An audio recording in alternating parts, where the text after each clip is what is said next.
ദശപുഷ്പ മാഹാത്മ്യത്തെ അറിഞ്ഞിടണം.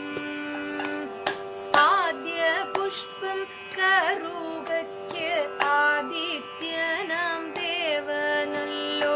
രണ്ടാമതായി കൃഷ്ണക്രാന്തി കൊണ്ടൽ വർണ്ണനും.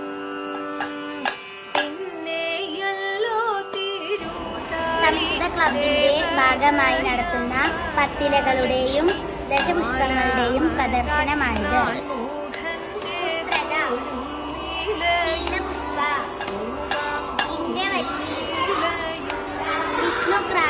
കൈയുണ്ണിയതഞ്ചാമതും കൈലാസേശൻ ദേവതൻ. ആറാമതായി ശ്രീ പാർവതി ചൂടും മുക്കുറ്റി. നീലപ്പന ഏഴാമതും ഉർവിയതിൻ ദേവതയായി.